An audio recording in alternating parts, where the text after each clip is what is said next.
What's up everybody, I'm Kavan, videographer here at Vagaro, and I'm going to show you how to enhance your fitness page through the use of visuals. Let's get into it. Truth is, you don't need a degree in photography to get organic and inspiring photos of your gym, studio, or fitness center. It's actually something anyone can do if they have a camera, some environmental awareness, and a plan. These steps are going to help you get there. Step 1. Keep it bright because lighting is everything. Lighting's the boss. So before you start pointing and clicking, keep this in mind. For indoor shots, the best times are between morning and noon. Position your subject so that the brightest light is in front of them unless a shadowy, ominous figure is what you're going for. For outdoor shots, best times are going to be early morning or right before sunset. We call that the golden hour. Position your subject so that the sun is behind them to avoid harsh lines and shadows. Regardless of where you're shooting, remember to take plenty of test shots to find the best lighting. Your camera has plenty of storage, so go ahead and use that. Step 2, understand what the eye sees. You might not realize something is off until you and your audience are staring at it in a photo. So here's some things to take into consideration. Wear a solid color, neutral or bright. No crazy patterns like checkers or stripes or anything like that, nothing distracting. Be mindful of contrast. If your space has orange walls and you're wearing an orange suit, it's gonna look bad. It's doing a whole lot and is visually unappealing. And be careful around mirrors not to create any kind of glares or unwanted illusions. I know a lot of your gyms have mirrors in them and they look great, but maybe for the sake of the photo or the video, want to steer clear. Step 3, keep it clean and relevant. This one's pretty simple. You just want your photos to look nice and get the right point across, so keep these in mind. Cluttered images send the wrong message. It distracts from the subjects and the action, and the messiness of the image makes it look like you are not invested in your business. The equipment that you have in the photo should be relevant to the action or at the very least part of your business. You're not gonna have a kettlebell in a hot yoga studio, right? Make it make sense. And for the love of all that is creative, make sure you clean your lens before you start shooting. Step 4, have a strategy.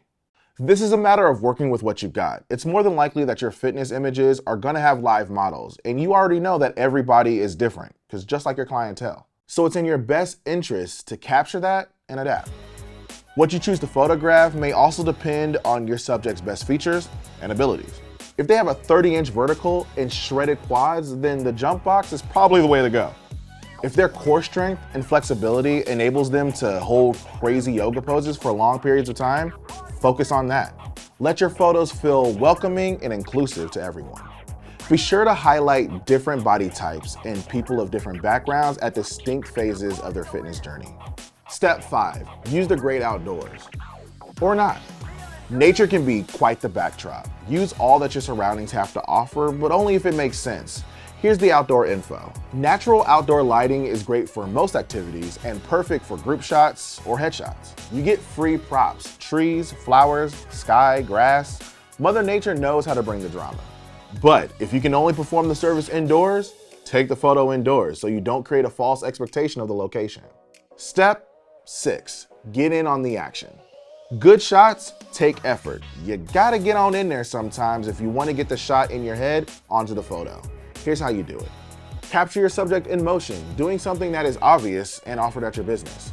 Get ready to get the high and low shots. You can squat side to side to get the best angles, but don't be afraid to move. Like we said, you gotta get on in there.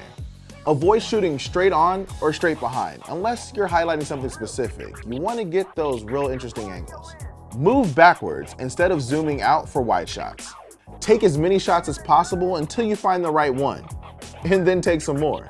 The storage you have in your camera can handle it, so use it. Step 7, let the technology help. You don't need fancy cameras or fanciest lighting to get the best images for your gym. Your iPhone or Android phone has a very advanced camera that could help you out immensely. Let me show you how. You need to be using the portrait mode. It's gonna blur the background and keep your subject clean and crisp. Zooming in is gonna distort some of the image sometimes, and if the phone already has portrait mode on it, why don't you just use it? Try using burst mode. It's gonna take a bunch of photos in a matter of seconds, and you can pick and choose the best one. Live photos. It's an alternative to the burst mode. It gives you a 3-second video that you can pull a screen from, or you can use the whole video as a boomerang on Instagram. And lastly, this isn't a feature, but invest in a tripod. It can help you get those steady shots, especially for video, and any kind of headshots or wide shots need to be stabilized. So there you have it, our tips to getting the best photos for your fitness business. Now, if you feel more comfortable leaving it up to the professionals, that makes sense. I have a lot of trouble with it sometimes myself. But just know that you do have creative control and you can handle all of this yourself if you would like to. My name's Kavan, thanks for watching. Thanks for watching this video. If you want to learn more on how to market your business, check out the links in the description of this video. We'll see you next time.